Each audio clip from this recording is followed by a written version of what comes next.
Welcome, friends. Hello, hello. Hello and welcome. Please feel free to introduce yourself, put your name in the chat and where you are currently sheltering. And if you would like to also put in one word about how you are today. We'd love to hear from you. Welcome, everyone. Hello, hello. Nice to see everybody.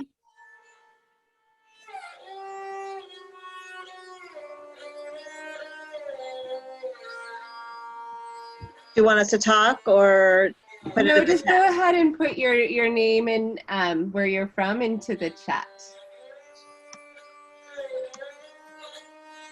And we'll keep everybody on mute in the meantime.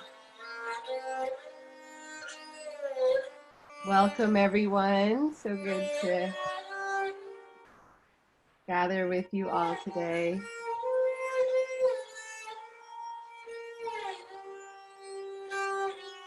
And we welcome you to put your name and where you are sheltering in the chat.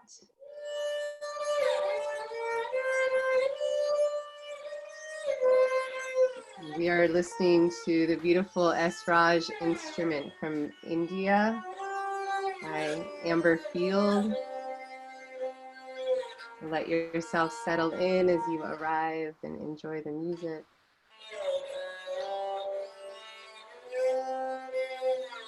We have someone from Sydney. We do. We have on international. Welcome, everyone. Nice to see your beautiful faces.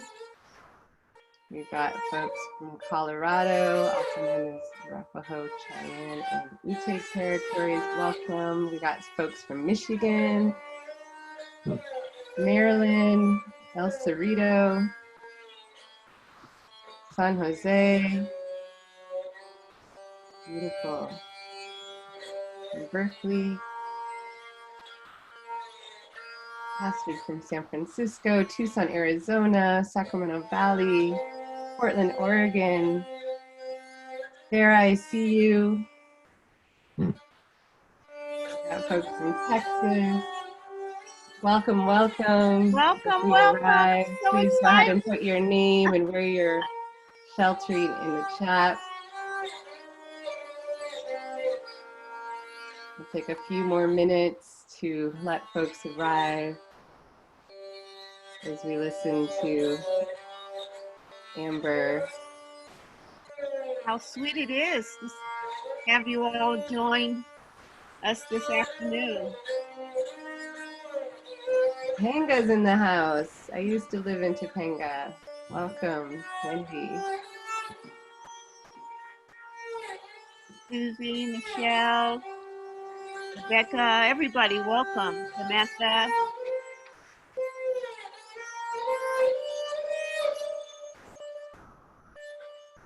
So good to see everyone.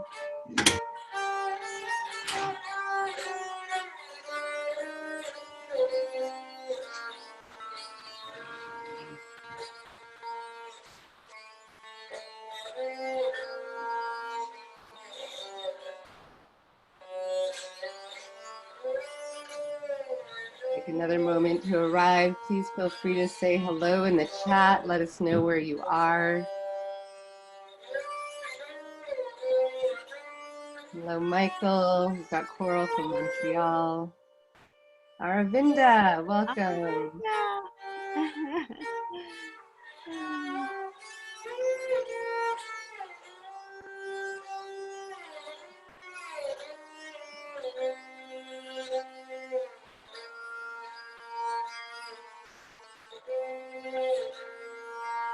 So while we wait just another minute or so, please settle in, take some deep breaths, enjoy the music.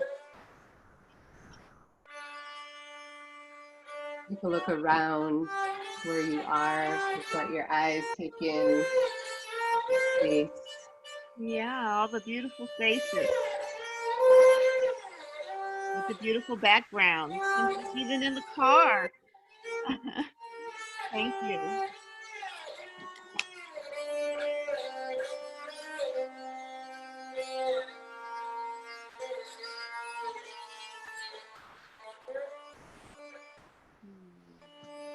Welcome, Shireen.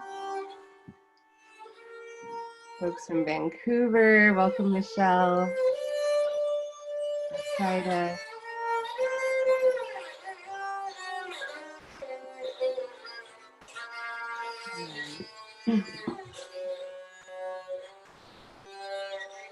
All right, Amber, I think we are going to begin to start our program.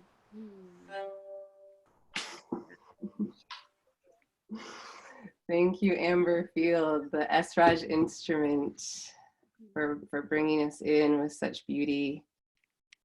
So welcome, everyone. Mutima, Imani, and myself are going to be co-hosting. Mutima. Hello. Welcome, welcome. Very exciting. We're so glad to gather with you all, and thank you for saying yes and bringing your full selves here on this beautiful, beautiful Sunday while we are all sheltering in place to take care of each other and our health. I am speaking from Oakland, occupied Huichin territory of the Ohlone people, and just want to lift up for those who are here in the Bay, the incredible work of the Ohlone community in the Sogorea Te' Land Trust. Please check them out in their work to reclaim land and sovereignty here. So just honoring the lands that we are on and honoring each of you and what you are bringing. We welcome your full selves and all of your feelings, all of your identities. And we just also want to honor your ancestors for their struggle and resilience, because otherwise we wouldn't all be alive here together today. So just want to take a moment to ground us in gratitude for this gathering and for our ancestors.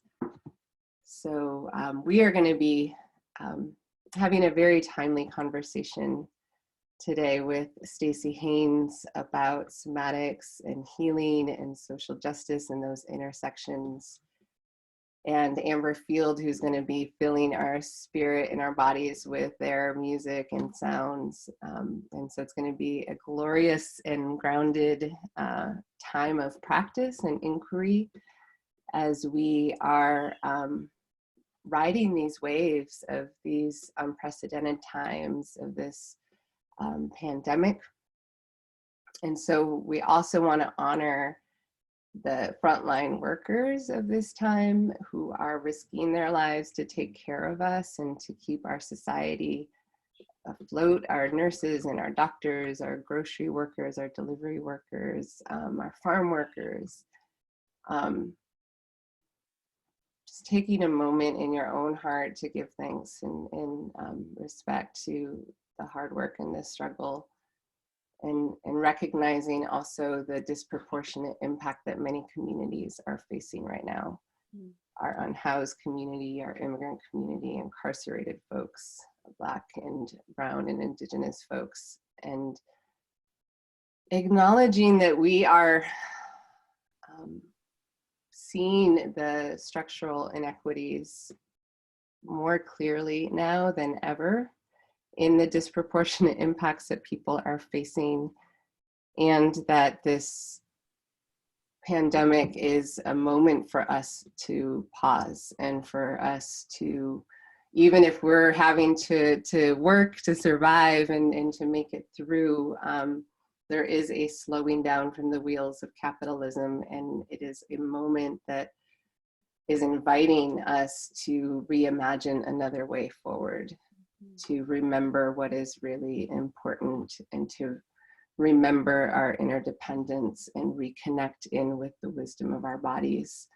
So that is what we will be doing today, is dropping in through practice and conversation and music to ground us in the wisdom of our bodies so that we can address and acknowledge the harms that we are all feeling from centuries of colonization and white supremacy and these systems of oppression that has kept us divided. And so we are also seeing this incredible swell of generosity and mutual aid and collective care. So I want to name that too. For folks who are new to Thrive East Bay, I just want to say a word about who we are. We are a community of practice. We are a community driven by purpose. And our purpose is to create a world where all people and life can flourish. We seek to build bridges across difference, to remember that our resilience and our strength and our ability to thrive is in honoring and protecting and cherishing our biological and cultural diversity. And so that is what really brings us together at Thrive East Bay, and we're guided by 4 main principles. One is to lead thriving lives, to lift each other up and support each other, to bring our medicine, our gifts, our creativity, our full selves into the world that needs us right now. Our second principle is love in action, and we are actively creating networks of collective care and sharing mutual aid and showing up for each other. Our third principle is shared learning and inquiry, and that is acknowledging that we are evolving and there's so much we know and so much we don't know, and how do we learn together and unlearn together and be in that practice in inquiry with each other. And our fourth principle is systemic change, because we know that not everyone can thrive if we are still living with these structural inequities and systems of oppression. And so we also take action in that way to dismantle these systems and to build new ones. So that's who we are, and we are almost 5 years old. We will be celebrating our 5th year anniversary in August. And normally we have our monthly Sunday gathering. This is our virtual version on the first Sunday of each month, where we bring artists and local wisdom keepers and teachers to share their knowledge with us and practices with us. We have a beautiful Thrive East Bay choir. We have a street choir when we get back in the streets, so that we can lift our movements up with song and harmony. And we regularly convene for courses and retreats and small group circles and practice groups. So now in our virtual realm, we are offering a series called Medicine for These Times, which I will speak to later. But for now, welcome. That is a little bit of context. And just on the tech tip, you will be on mute, but you are welcome to put your chats and questions and comments into the chat, and there will be interactive time for practice and breakout groups as well. But we are a mighty 88 group, and from all over the country and multiple countries. So again, we welcome you all. And I'm going to pass it over to Mutima and Amber to bring us into our bodies and ground us and center us together.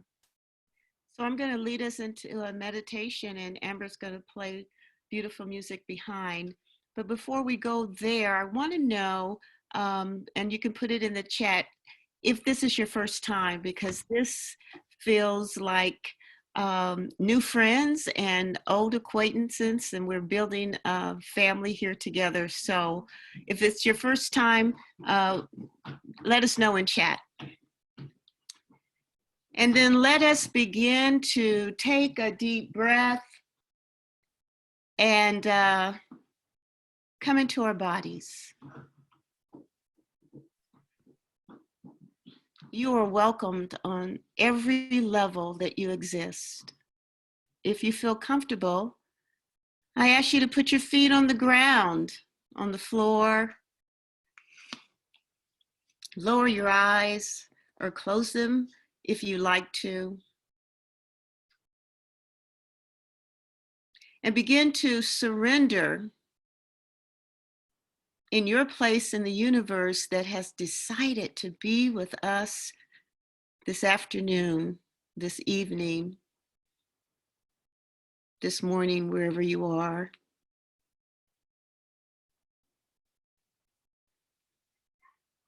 Allow yourself to take a deep breath and allow your nervous system to calm down so that you can begin to put yourself in a learning environment,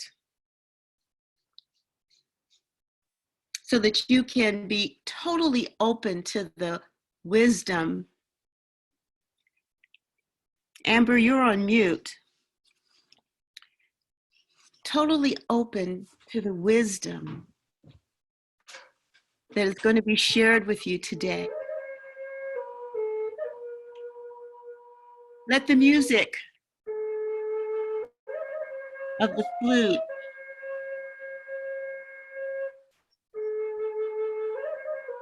add to your coming to your center. There's no place to go, nothing to do but to open your mind and your heart right now.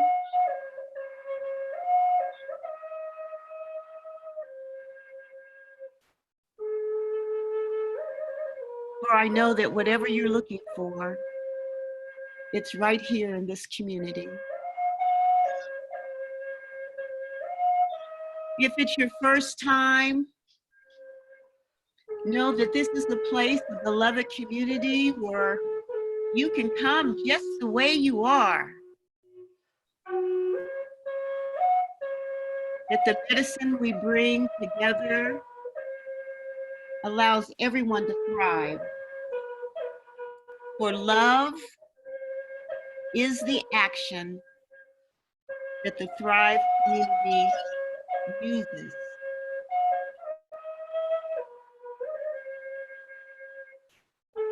We believe that everyone has something to share and everyone has something to learn. So we're sharing and learning together. So we invite you to bring your gifts and make space for a collective vision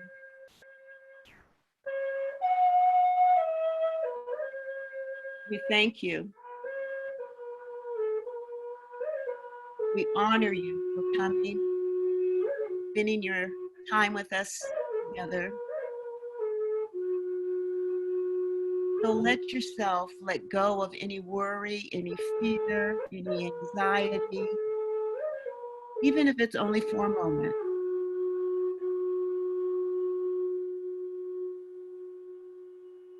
Thank you. Thank you. That flute was so beautiful, Amber. Thank you so much. And it is my pleasure to introduce Amber Field. And I have a bio, and I'm going to read some of it, but I want you guys to know that I have sat in a drumming class and a singing class with Amber, and an ancestral healing class with Ariel and Amber. So it is my pleasure to be a co-host with Ariel and to introduce Amber. Amber, new pronoun is star. So they like to bring their star power, their star dust, and sprinkle it all over everybody. And Amber believes that everyone can sing, everyone. And I have found my own voice in a deeper way by being a participant in her class. She says, the star says, they say, that when you free your voice, you free your life.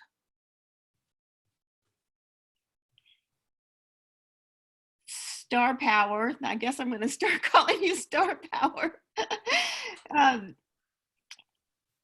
is a Korean American adoptee, performing, teaching, and a healer featured in the San Francisco magazine Best of the Bay for yoga music. The one thing that I have experienced from Amber's music is her ability to be cross-cultural, universal.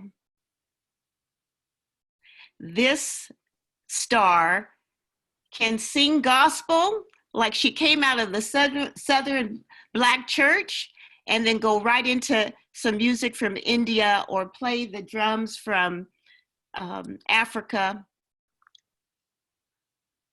A real star when it comes to music. And I want to thank you, Amber, for the work that you've done on yourself to be able to gather your gifts and go beyond a cultural identity to become a universal teacher. I want you to know that Amber has a website. It's amberfieldsmusic.com. We ask you to go there. When Amber does the work, she does it privately and for groups, and she helps people explore voice work, expressive art, grief work, ancestral healing, and collective emergence. Please, let's give Amber a welcome. So Amber's going to share some music with us now. Thank you. Thank you so much for that introduction. So I'm going to start out with a little blessing of our gathering, a blessing of the land, of our space together with my voice, and then go into some didgeridoo. So this is an instrument, an indigenous instrument from Australia that the Aboriginal peoples there use to tell the story of their creation and their dream time. So I have not studied in Australia, so I'm kind of playing this in my own way, but I'm going to just start out with a little bit of a calling in of our spirits and then move to the didgeridoo.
Mm. Woohoo! Mm. Thank you. Thank you, Amber, for those powerful vibrations and the medicine of your voice.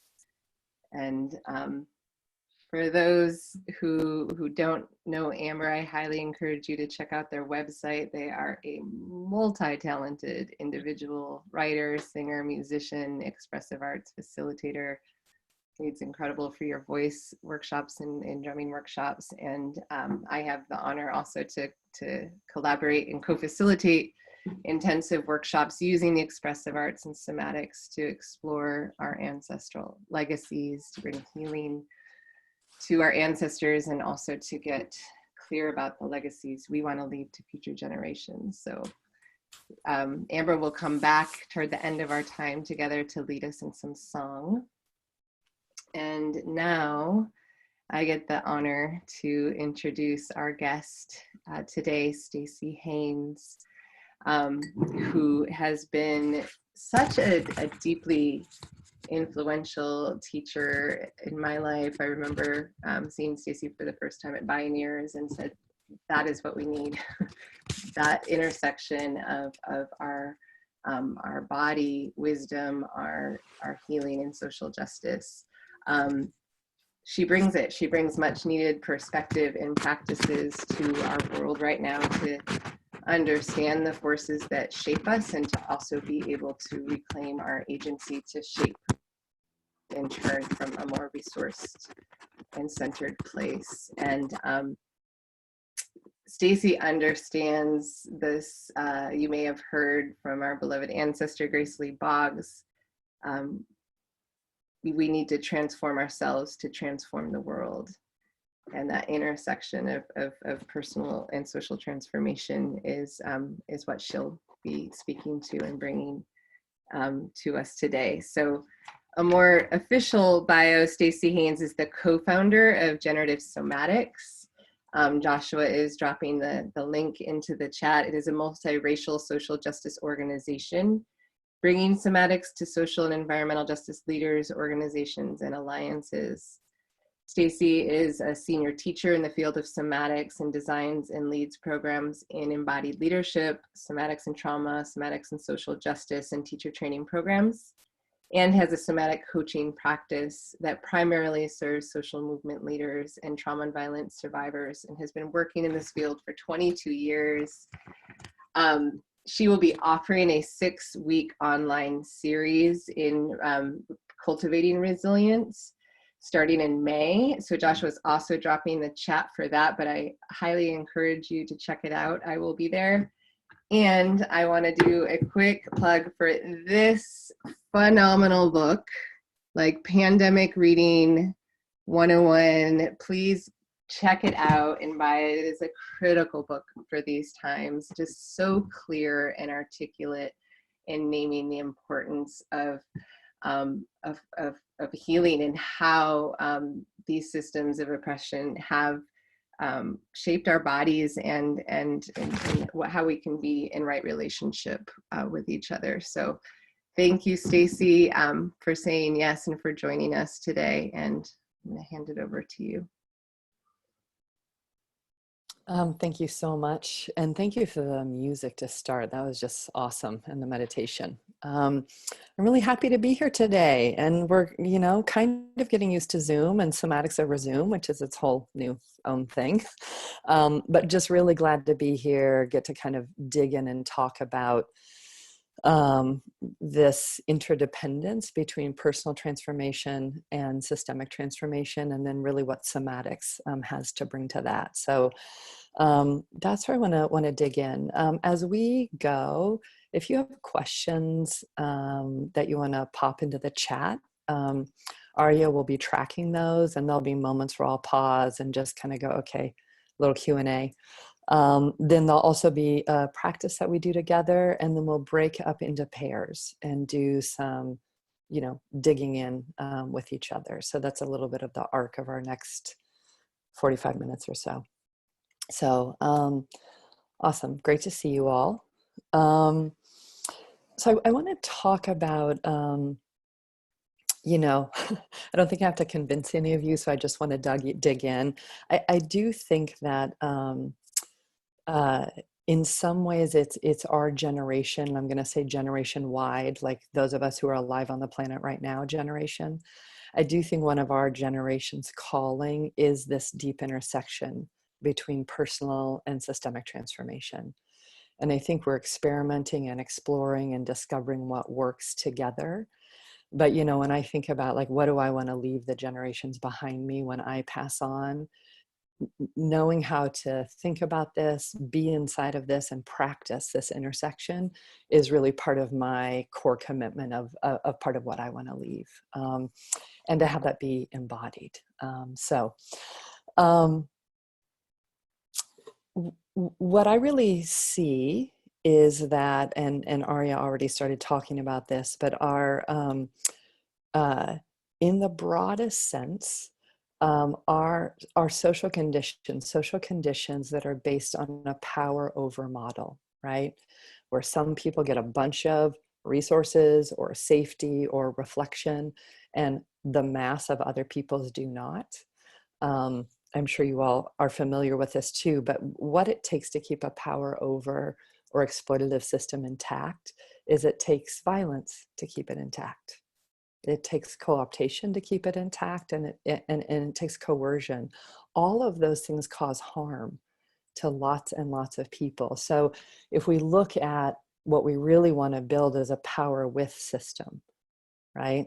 So there's an equitable distribution of resources, of safety, of belonging, right? And then that is all grounded in that we live on a finite planet and we get to share life, right, with so many other organisms and creatures. When I look at that shift from power over to power with and what it takes to do that, I see that as people who are organizing for social change, or as healers who are in the deep terrain and holding spaces for personal or collective transformation, it's almost like we can't do our jobs well unless we understand that both and a personal, depthful transformation and systemic. So in the best possible world, healing leads to social action, right? It's just like a no-brainer. Healing leads to social action. They just go together, right? My healing, our healing, collective healing. And also in the best possible world, organizing, right? Which is one of the tools that we use to lead to systemic transformation, right? Organizing and movement building, that those would have a very deeply held trauma and healing analysis. Like understand how we're collectively shaped by trauma and oppression, integrate a trauma and healing analysis so that when we're visioning, when we're creating our strategy, when we're deciding on campaigns, when we are doing one-to-one or door knocking work in organizing, that we're actually able to do that from a centered and more whole place rather than from the understandable, but the reactivity that comes from the pain of trauma and oppression. Right? So sometimes we're organizing for social justice or for climate justice, but the place from which we're visioning and strategizing and door knocking is actually from an impacted place of wounding, which is completely understandable. That's what's happening, right? So it's like, how do these two things co-serve? Healing, right? And organizing or healing and social change. So I want to say a little bit about, maybe I'll start and talk a little bit about somatics. It's so funny. Somatics is out there and talked about widely, but I don't know if we ever stop and define it very often. So I'm gonna toss out two ways to think about somatics. and then how it can help us understand personal and systemic change. Soma has a Greek root. It means the living organism in its wholeness is what soma means. It's not a great word. It's just the best word we have in English to say mind, body, spirit relatedness is one thing. Yeah. So if I really, soma is our thinking self, it's our thinking, it's our emotions and our emotional range, it's our sensation, right, and our body, it's how we relate, it's the actions we take and don't take. All those things are the soma. So oftentimes, instead of using the word body, I use the word soma, because I think most of us have a default interpretation of body as an objectified thing, right? Like the body is the thing we feed, clothe, and walk to our next meeting or move to our next meeting. I think that's breaking up a lot, but the soma is really this whole thing that includes action and relatedness. Yeah. So somatics is really, how do we embody transformation? Yeah. Somatic change is about embodied transformation. And let me throw out a definition of transformation too, because it's another word we use a lot. But by transformation, what we mean in somatics is that the vast majority of the time, like I have transformed when, or we have transformed when, the vast majority of the time, I can take action from my visions and my values, even under the same old pressures. Yeah. So I can basically be different and I can act different, aligned with, right, our calling, aligned with our vision, even when we're under a lot of pressure. Yeah. And we're all under quite a bit of pressure right now with the pandemic. Yeah. I know I've been noticing. So that's what somatics is. It's like holistic change. It's a practice and a path of holistic change that helps us embody the changes, yeah, that we want, either individually or collectively. Okay. I'm going to also for a minute give us a definition, a somatic definition of trauma. Okay. And I'm actually going to do a little screen share here because it's kind of, wordy. Let me just pop this up a minute and share it. Okay. So trauma is another word we use a lot. And I think we're fairly, sometimes we're not kind of refined enough in how we talk about it or how we throw it around. But I want to invite you to kind of take it on this way, that traumatic experiences cause a somatic, right, a holistic contraction or shaping that becomes non-responsive to current time. So it gets generalized in our system. Like, let's say I have a flight response, or let's say I have a freeze response as a really intelligent survival strategy to an acute experience that happened to me or an experience that happens over time. But then my system, my mind body, right, generalizes that and I get shaped, and it doesn't change even when new information comes in. It doesn't change, but gets fixed in time. So that survival shaping, it keeps repeating itself even when it's no longer useful or relevant to the current context, right? This, there's a million examples of this, and my guess is you all already relate from your own lives or from what you see in community. The other important thing to really understand somatically about trauma is what it really does is it breaks down and impacts our experience of safety, our experience of connection or belonging, and our experience of dignity. And I wanna pause here for a minute because these three things, safety, belonging, and dignity, we are literally, I try not to use computer analogies like hardwired, but we're literally built, our evolutionary wisdom, right? We have this 3 billion years of evolutionary intelligence behind us. We are built to track for safety, our own and the people that we identify with.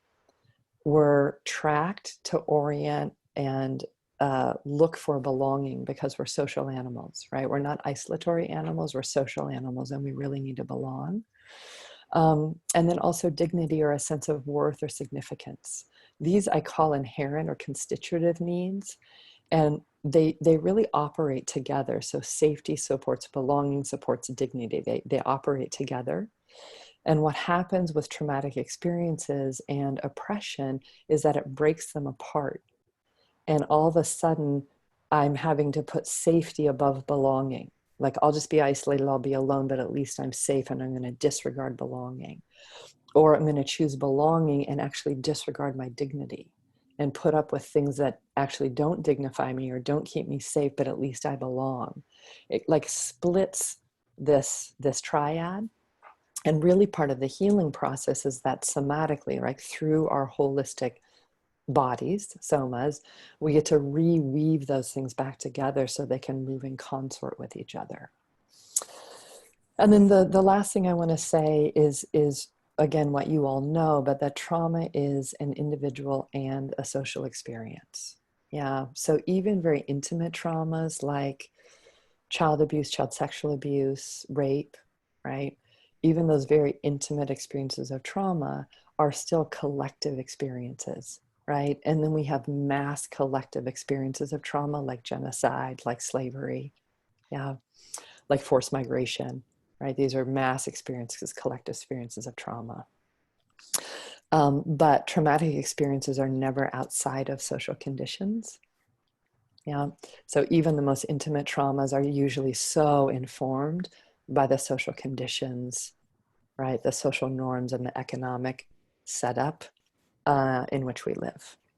Okay. All right, this is a lot. It's a lot. And this is so different to interact on Zoom, but I'm going to pause. And I want to show you one more image in a moment, but I just want to go, how are you doing? How's this landing? What questions do folks have? And Arya, if you can kind of help me out here. The first questions, do you see that I'm seeing is just if you can distinguish a little bit more the relationship between transformation and how you define that with resilience. Awesome. Yeah. Resilience, I really look at as an inherent capacity that we have. Like human beings are inherently resilient. We have this capacity to, other words we could use for it is to have a hopeful imagination for the future, to resource ourselves deeply by connection to land, spirit, or each other. Resilience is really a state that sometimes we stumble on where we go, oh, wow, I feel expansive, hopeful, wise. And resilience is also a capacity that we can cultivate on purpose through practice. Yeah. I would say resilience serves healing. Yeah. Or resilience serves transformation. Transformation, I would say, is a change, a radical change in our embodiment that allows us to be and act in a new way, individually and collectively. Yeah. Okay. Beautiful. There's also a question, can you hear me? Yes. Regarding how you combine stillness with somatic movement. Are they separate ways of going inward, or are they hand in hand? That's a good question. There's such a wide range of somatic practice. Some somatic practices can be very still, like meditation, breathing, breath patterns.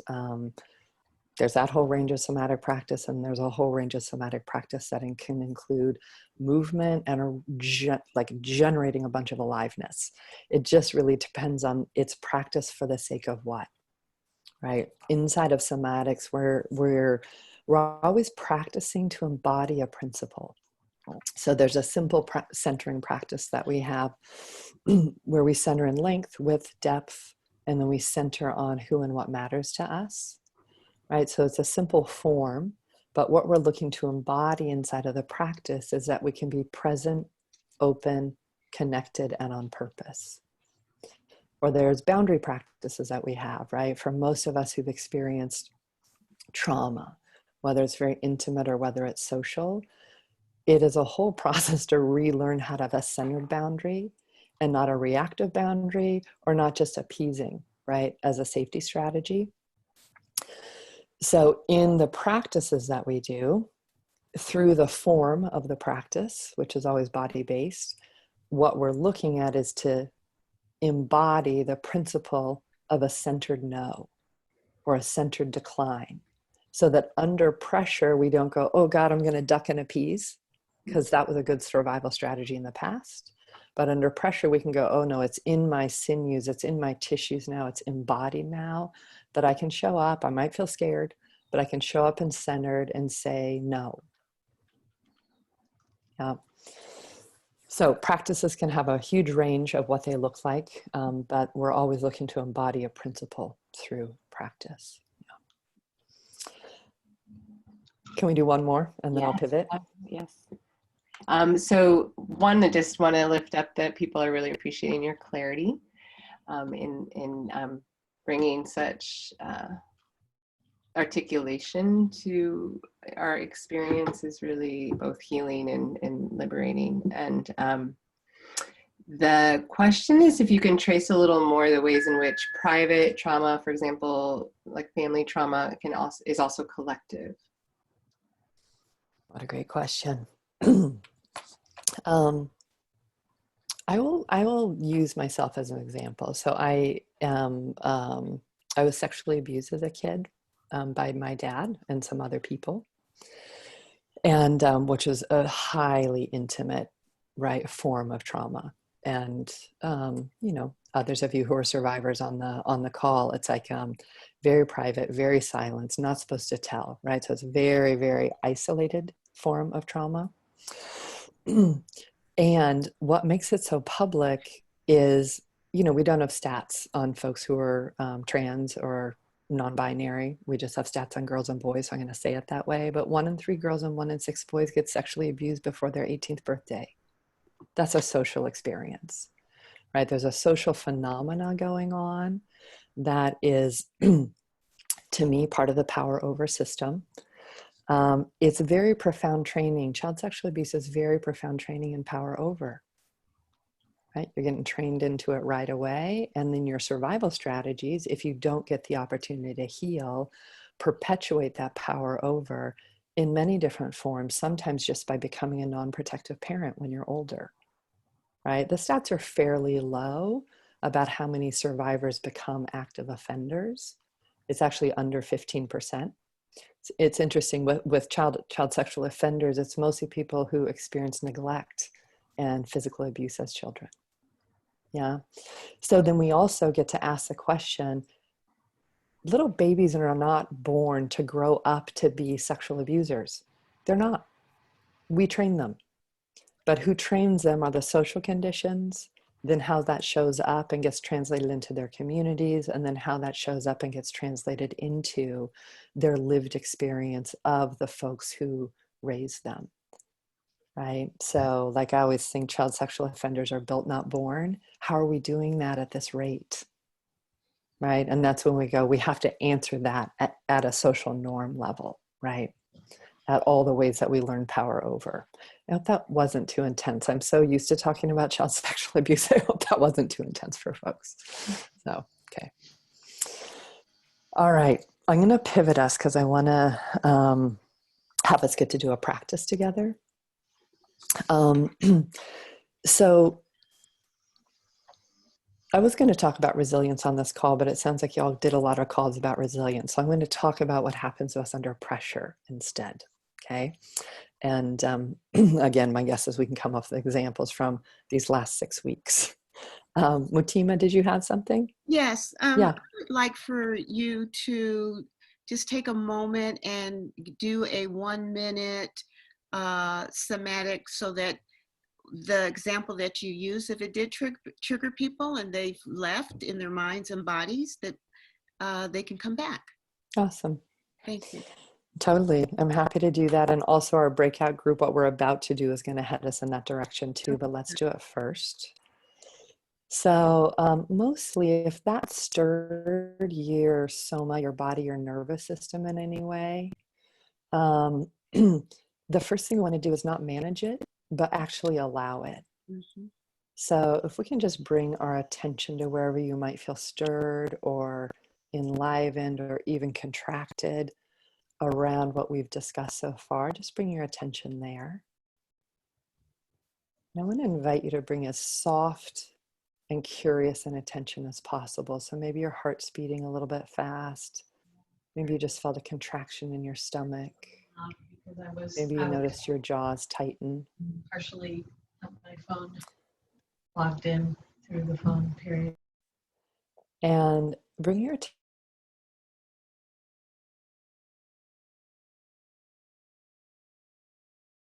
rather, you're just allowing the aliveness and allowing the sensation of what's happening.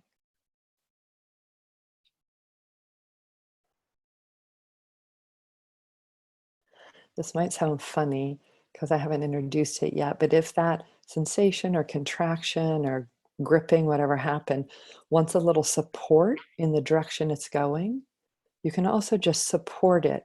Almost like if my shoulders were contracting, I could just support them in the direction they're going. Yeah.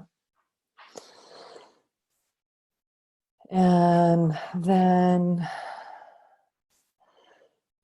it might be moving on its own, what was happening, but go ahead and let yourself take a good breath. And next, bring your attention a couple inches below your belly button, just settled back down into center. And let yourself take a breath again and be sure to breathe into the bottom third of your lungs. And then just letting your weight drop down a little bit more in your body. Yeah. Thanks, Matima, for suggesting that.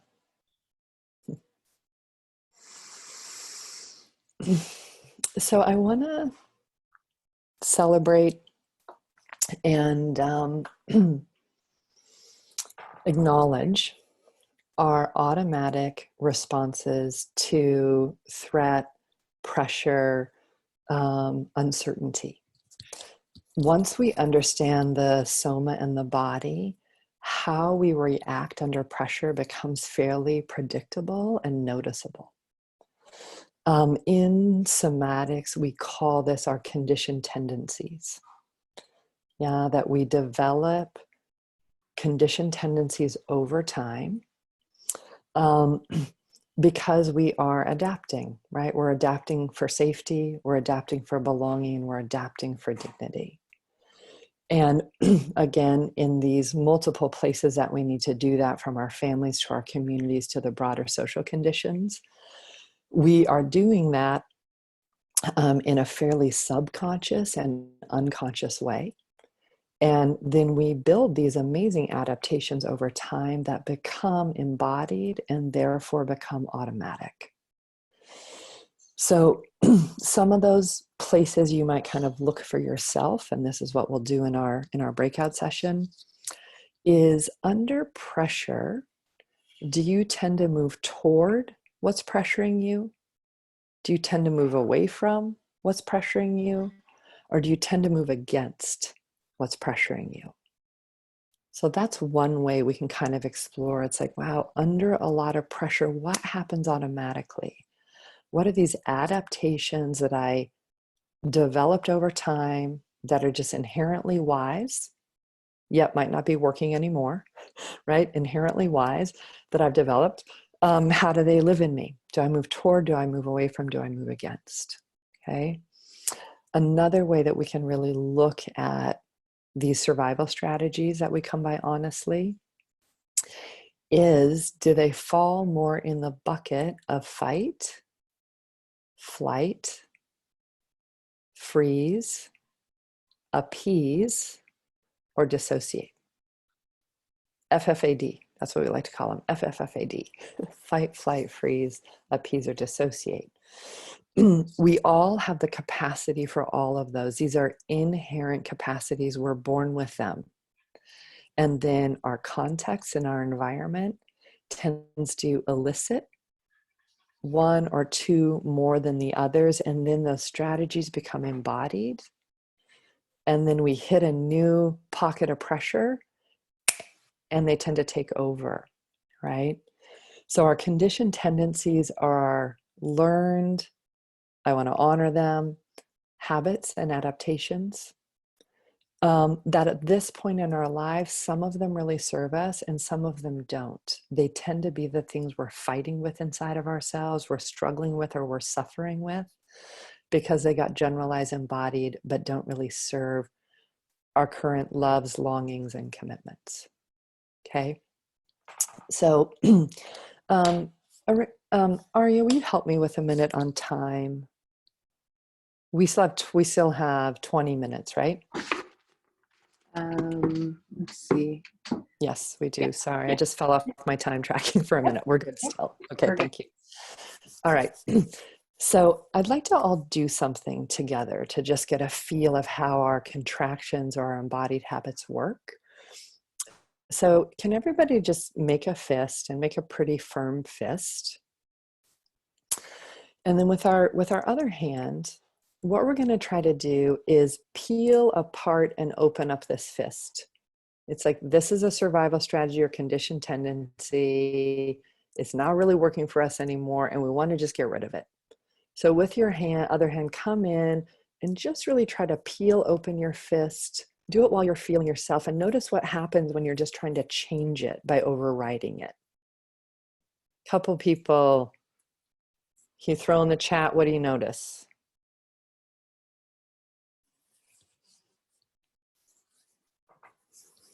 Anger resistance gets tighter, it resists, fist gets firmer. Exactly.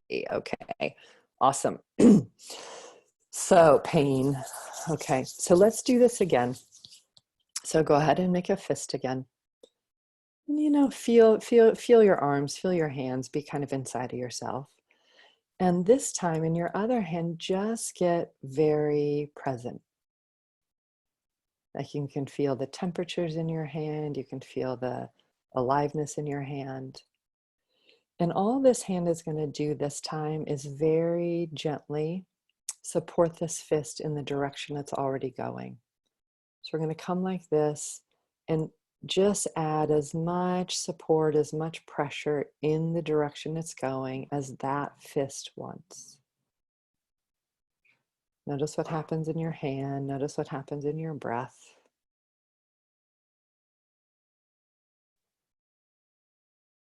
Good. And then tell me what you notice. What just happened? Opening, release, relaxation, softening. Okay. This is like one of the most amazing things about understanding how our soma is organized. Deep breath, felt better, grounding in my sacrum. Nice job. Easing of pressure, permission. Awesome. So what's so interesting is I'm going to say contractions, but it can show up many ways. The contractions in ourselves, the numbing, I know I've been feeling a lot more anxiety than I'm used to feeling. I'm just like, wow, my system is so up to mobilize towards some action, you know, given the pandemic and what's happening. Those things, if we try to manage them, this is going to get tighter. If we try to get rid of them, forget it, they're bouncing right back because they're embodied in us. If we try to push them down, right, we're spending all this energy trying to push something down that's already embodied in us. So what we're doing inside of healing and with somatics is we find these places of reactivity in ourselves. We find these habituated conditioned tendencies or survival strategies. And one of the first things we want to do, of course, is feel them. And then we want to support them in exactly the direction that they're going, because they were established for very wise reasons originally, right? We say contractions are inherently intelligent, right? Numbness, slackness, dissociation, even if you're so frustrated with it and so frustrated with yourself, our first move is blending, which is what that move is called. Our first move is to be with it and get really curious. How has this been trying to take care of me? What did it historically take care of in me? Why did I develop this conditioned tendency? right? Our first move is honoring, yeah, which is sometimes takes some help from other people because we can be a little frustrated sometimes with our own strategies, okay? All right, I want you all to get to talk with each other and particularly talk about this. So in a moment, we're going to head into pairs, okay? And we're going to post these questions. You don't need to jot them down right now, but it's going to be 5 minutes per person. And I really want to encourage you to just take your whole time. And the person who's asking the questions and listening, do that thing that you know how to do, like ask a question and then really hold space for the other person to discover themselves through answering it, okay? So the first question is going to be, where do you notice a habitual, right, conditioned tendency or reactivity inside of your own soma? That'll be the first question. It might be that you back away from things, or you duck and cover, or you get in and try to handle everything, right? A lot of social movement folks are doing that now. Like the automatic move into action is super fast. There's been a lot of like, how do we recenter before we act in this time?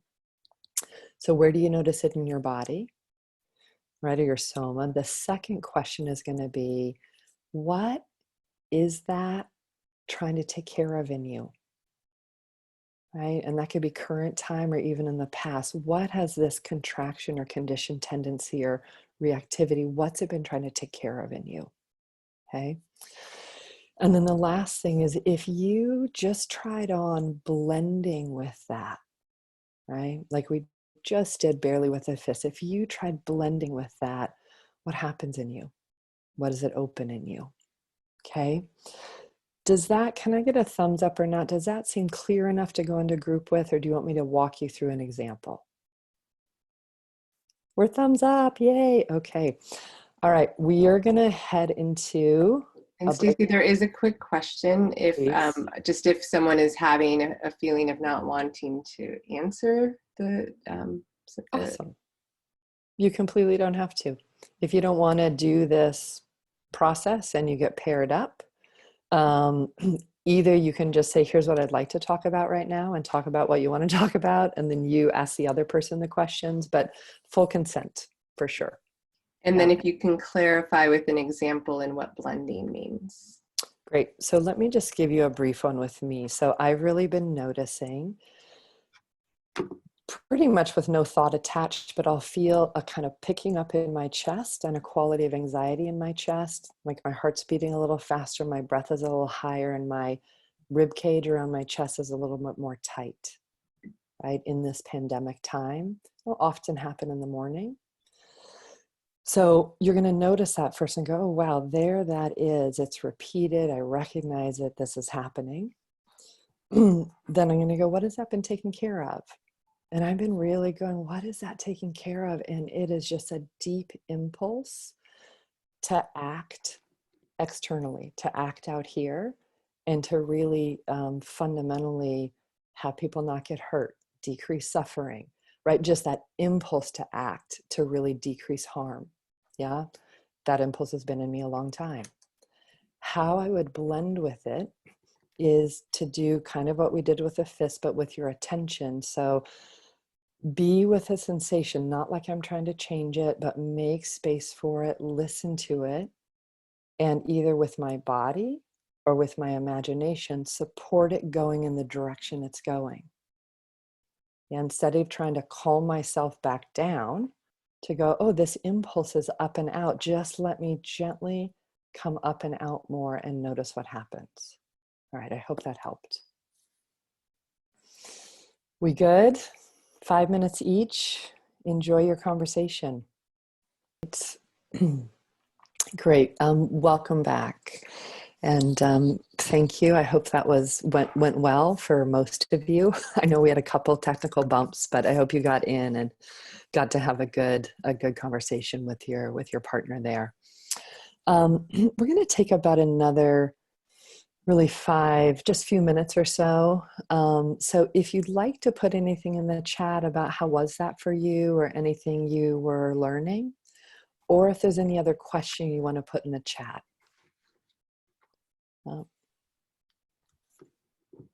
Really rich, helpful, your thank yous to each other. Oh, good. I'm glad you like the space to connect one-on-one. Some Zooms do it, some don't, but I'm glad you did.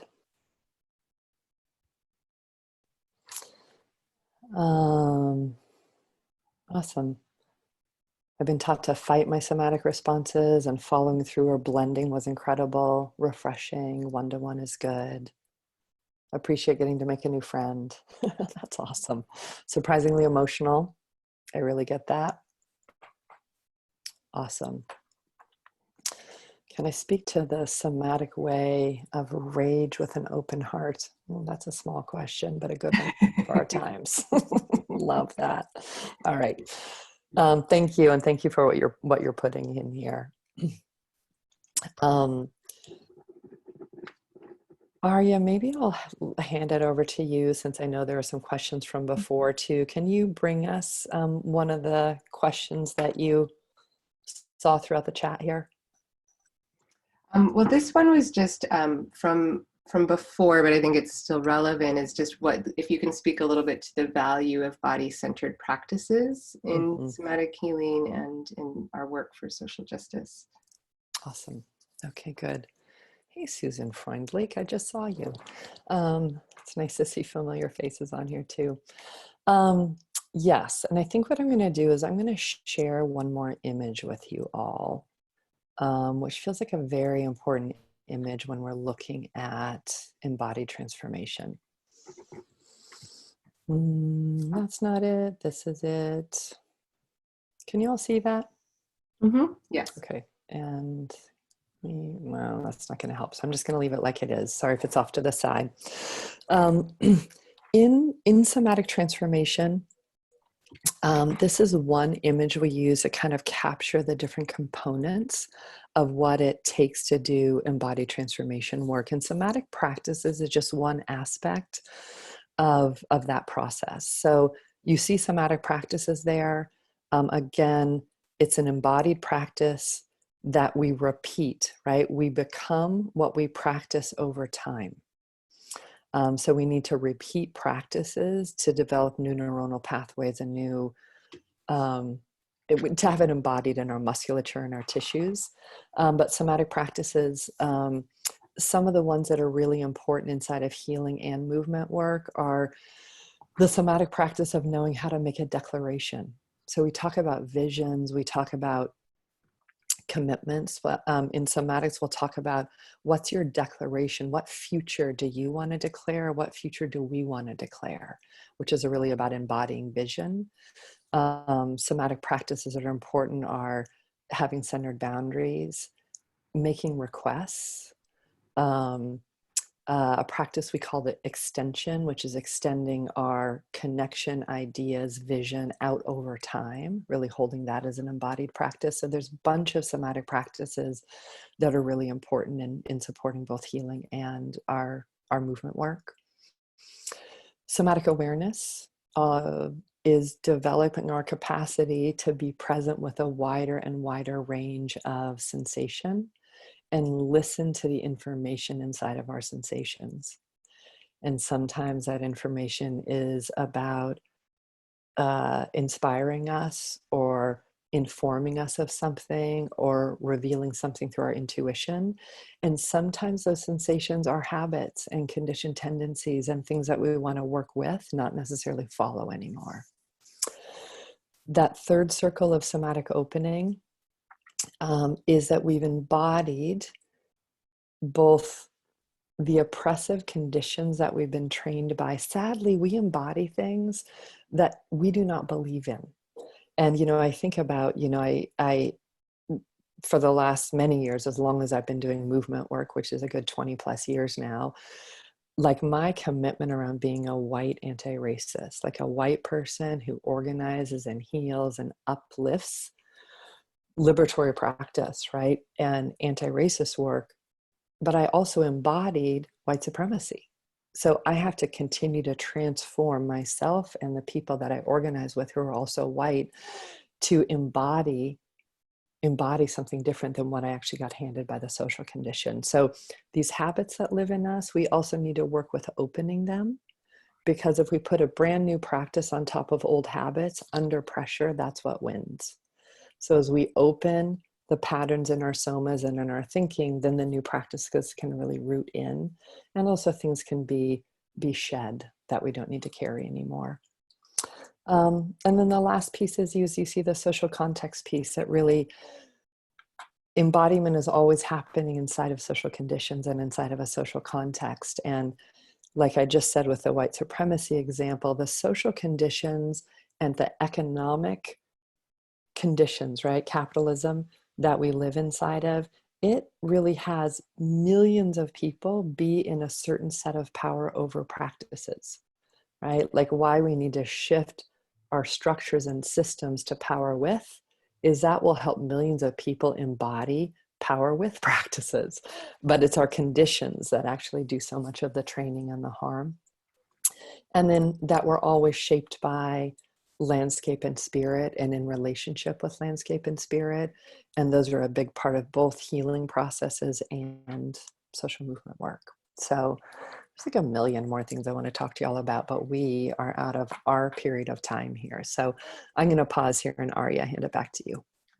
Great. And as we close out, there was one quick question about the 6-week course, and we're going to transition back to Amber in just a moment. But is the 6-week course similar with practices and group work and breakouts? Yes, in fact, it'll be much more focused on like, here's one distinction, and then we're going to practice it, and then we're going to do a breakout about it. Week 1, week 2, next thing, right? So it'll be broken down. It won't be so the overview that we're doing today, but broken into a 6-session process that will, yes, include breakouts and embody practice together. Beautiful. And also want to encourage folks to get Stacy's book. This is phenomenal. Thank It you. breaks so much of this down. Joshua put the link again into the chat, and thank you from the bottom of my heart. And if everyone can just give Stacy some love for bringing your clear wisdom and these practices to us. So Thank you all. Happy to be with you. Thank you. Amber, we're turning it over to you to ground us back into our bodies and voices. So thank you so much, Stacy. And yeah, such an honor to be on this call. So I wanted to share with you a civil rights song from the 60s in the US, from the African American tradition. And I learned this from Asai Barnwell, who was the bassist for Sweet Honey in the Rock. And this song is talking about building movement together and how we need a really broad coalition. But we've all been, as Stacy talked about, we've been steeped in racism, sexism, homophobia, etc. That's just the social soup that we're sitting in. So this song is talking about, to build social change together. We are all coming in different levels of awareness and learning and unlearning, and to really have a spirit of calling people in instead of a toxic call out culture where we ostracize people, but calling people in so that we can really do this work together to transform our societies. So the song talks about there are things that we think that we don't know we think. We can come to the tree of life. There are things that we feel that we don't know we feel. We can come to the tree of life. There are things that we say that we don't know we say. We can come to the tree of life. There are things that we do that we don't know we do. We can come to the tree of life. So this song is really, again, an invitation in as we learn and unlearn together. And we really create the social conditions and the individual healing to create the type of world where we all belong and connect. So we're going to sing this song and really put into practice all that we've learned in this call together, and use our voices and our bodies and spirit in service of connecting in with each other and creating the world that we want to see. So we're just going to use the word do. So again, the original song was think, say, feel, etc. But we're just going to use the verb do. So the song goes, there are things that we do that we don't know we do. We can come to the tree of life. There are things that we we do, that we don't know we do, we can come to the tree of life. So that's the song. So I invite you all to sing with me and really just call in all of the ways that you've learned and all the ways we're unlearning together. Here we go. There are things that we do that we don't know we do. We can come to the tree of life. There are things that we do that we don't know we do. We can come to the tree of life. There are things that we do that we don't know we do. We can come to the tree of life.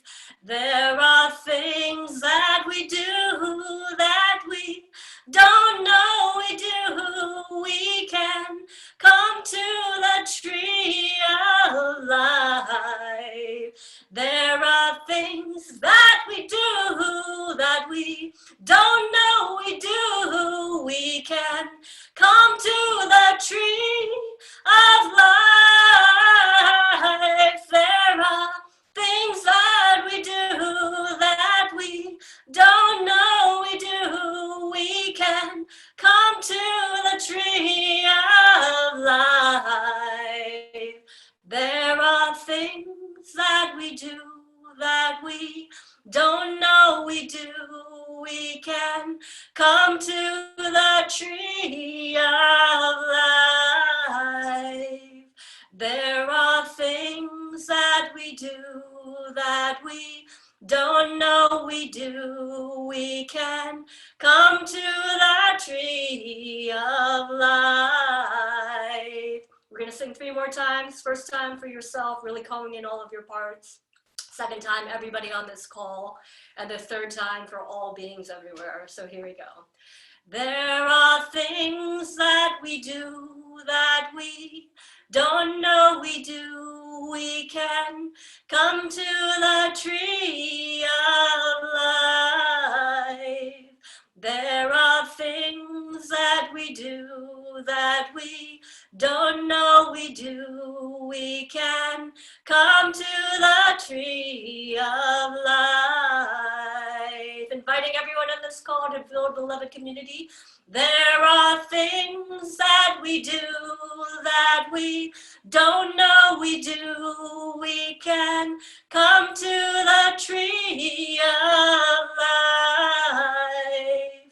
There are things that we do that we don't know we do. We can come to the tree of life. And finally, for all beings, here we go. There are things that we do that we don't know we do. We can come to the tree of life.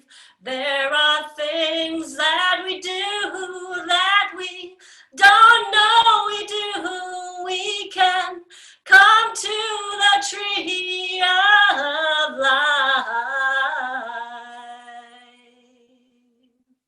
And just feeling the vibrations in your heart, feeling our connection in with each other. Thank you. Thank you. Thank you, thank you, thank you. So beautiful.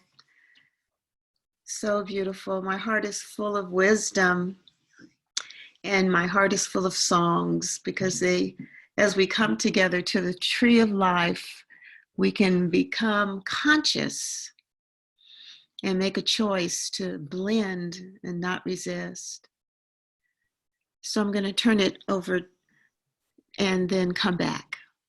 I just want to say one word. I know we're at our time, but that we are offering through Thrive a Medicine for These Times series. So the first Sunday of every month, and the third Sunday as well. The first Sunday from 4 to 5:30 is similar. We'll have a guest speaker and artist, and the third Sunday will be more community building and deepening around the theme and conversations.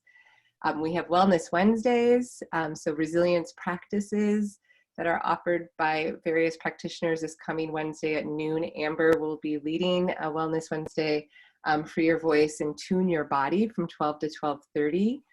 Joshua will drop the link into the chat. And then on Fridays from 12 to 1, we have 2 artists. So the first half hour, this coming Friday will be Nika Salmasi, and at 12:30, Kele Nitoto, who you may know well, but many different offerings in consciousness raising conversations and in panels and different offerings, so that we can gather together at this time and build our network of care and continue to learn and grow and evolve together and support each other through this.